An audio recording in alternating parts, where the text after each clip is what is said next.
एक बार की बात है जब गौतम बुद्ध किसी गांव में अपने एक शिष्य के यहाँ जा रहे थे। जब उनके शिष्य को ये बात पता चली कि गौतम बुद्ध उससे मिलने के लिए आ रहे हैं, तो उसने अपने यहाँ गौतम बुद्ध के सत्संग और उनके प्रवचनों के आयोजन करने का निश्चय किया, जिससे कि उसके साथ साथ उसके अपने घर वालों और उसके गांव वालों को भी गौतम बुद्ध के वचनों का लाभ मिल सके और अंधविश्वास से परे ईश्वर का सही मार्ग मिल सके। जब बुद्ध उस किसान भक्त के घर पहुंचे, तब उनके आयोजन की सारी व्यवस्था कर दी गई थी। उस आयोजन में बुद्ध के प्रवचनों को सुनने के लिए सारे गांव वाले लोग उपस्थित हुए, लेकिन उस समय एक अजीब सी घटना घटी। जिस शिष्य ने वह आयोजन किया था, वह न जाने अचानक से कहां गायब हो गया। वह उस आयोजन में शामिल नहीं हो पाया। जब ये बात गांव वालों को मालूम पड़ी, तब गांव वाले आपस में बातें करने लगे कि ये कैसा भक्त है जो सारा कुछ आयोजित करके खुद ही गायब हो गया।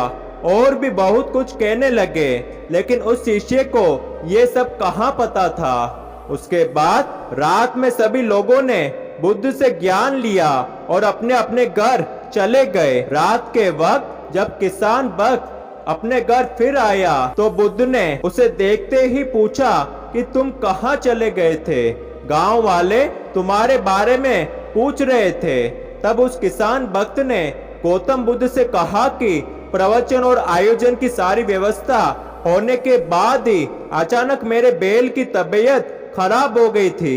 मैंने उसके लिए घरेलू उपचार किया, लेकिन उससे वह सही ना हो पाया और उसकी तबीयत और ज्यादा खराब होने लगी। इसलिए मैं उसे उसके उपचार के लिए पशु चिकित्सालय ले गया था। अभी फिलहाल वह सही है, लेकिन अगर सही समय पर मैं उसे चिकित्सालय नहीं ले गया होता तो शायद वह बच नहीं पाता। उस समय उसकी जान ज्यादा कीमती थी, क्योंकि वह दुख में था और इसलिए मैं प्रवचनों में उपस्थित नहीं हो सका। इसलिए मैं आपसे क्षमा चाहता हूँ बुद्ध।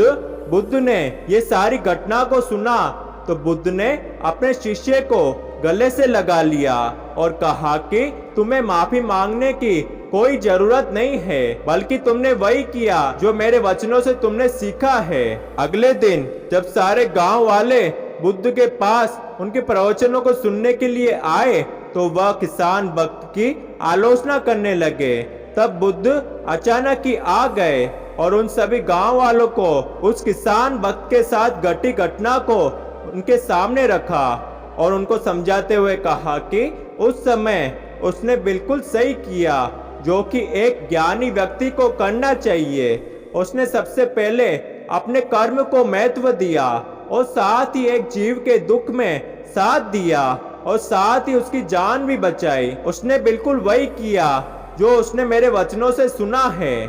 उसने मेरी दी शिक्षा पर अमल किया और अपने कर्म को महत्व दिया। अगर वह उस जीव की सहायता न करके मेरे वचनों को सुनता तो शायद ये सही नहीं होता, लेकिन उसने वही किया जो मैं अपने वचनों में सभी को समझाता हूँ कि ईश्वर ने सभी इंसान को बुद्धि और विवेक की ताकत दी है और इस ताकत को सही समय पर सही तरह से उपयोग करने के लिए ही दी है। इसलिए आप लोग भी हमेशा याद रखें कि कर्म से कोई नहीं बच सकता है, लेकिन इंसान को अपने कर्म अपनी बुद्धि और विवेक की ताकत के हिसाब से सही वक्त पर सही निर्णय लेकर ही करना चाहिए।